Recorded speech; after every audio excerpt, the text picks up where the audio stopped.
My name's Denzel Coyne and I'm from Boorn Wirn.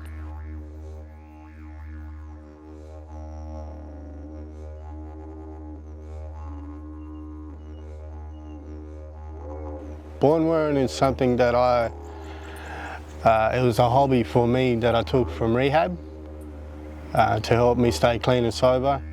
It's something therapeutic and it's healing for my Wirn.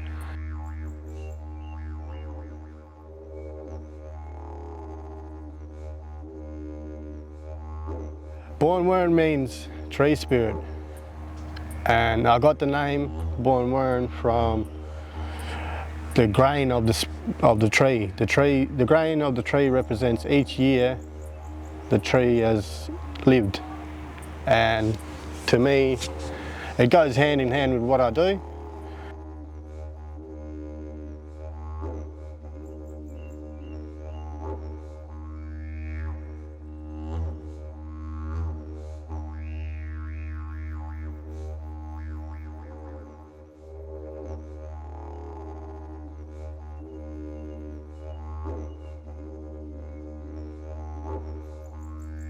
I make anything in between tapping sticks, coolamans, or better known as yandis. The Noongar word is yandi, or milkarn.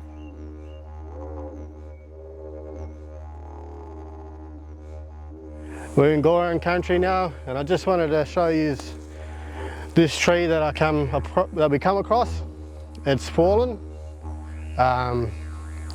Fallen over by itself. It's nice and dried out, so there's less messing around and having to dry it out ourselves. So what I'm looking for here is any imperfections and like if it's been eaten out by anything, stuff like that. And I'm looking for a good size, roughly the size of a tapping stick. The beautiful smell that this wood gives off when you cut it fresh is amazing. They call it strawberry jam for a reason. The Noongar word is mungat, and that looks nice and solid, and that was the broken part. So here I have some linseed oil mixed with beeswax, but traditionally Noongars or Indigenous people in general would use like emu oil or something like that to keep the wood from splitting and cracking. So what I'm going to do is just apply some on the end of it. I've had a few customers that actually use these artifacts for what the purposes are, what they're made for.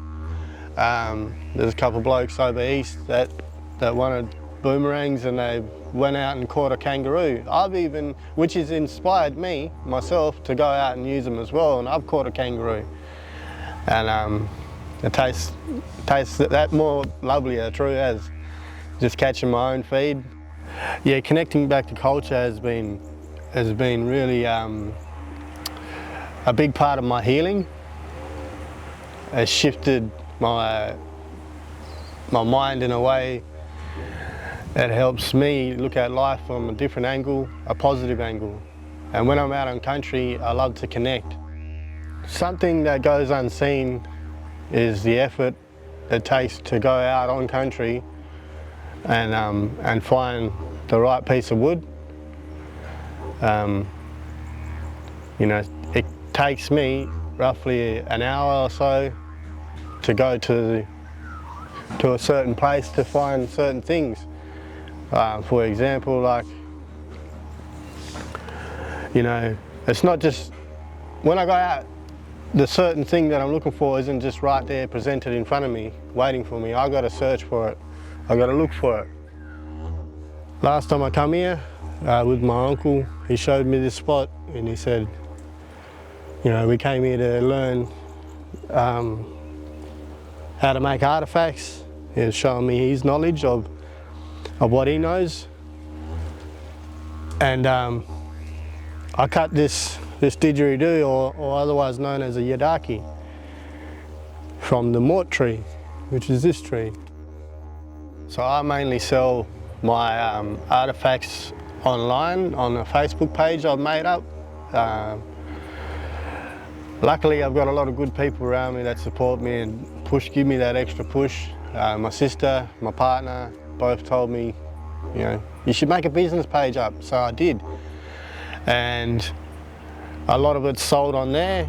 A lot of it is by word of mouth. I sell my artifacts to places like Wangening, Yurigan, AMS in Bunbury. I've sold to Coolaboo.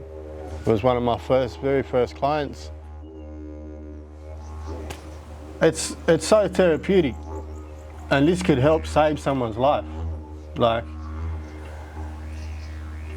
these days, I instead of picking up drugs or alcohol, I pick up a piece of wood and start carving, or a pencil to draw on it.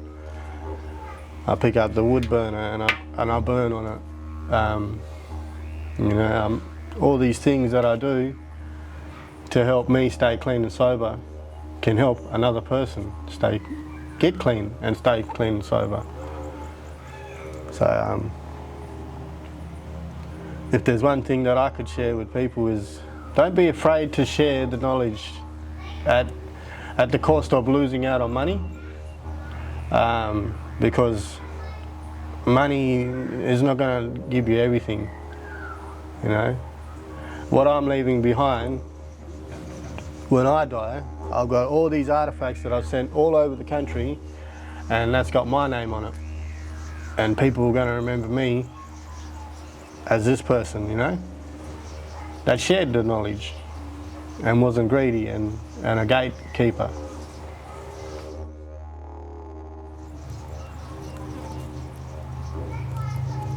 It's important, man. Like I've literally had elders say that to me, and I was just like, wait a minute. That's like saying no one should have taught me, you know? Because how did I learn? I didn't just have it in my head.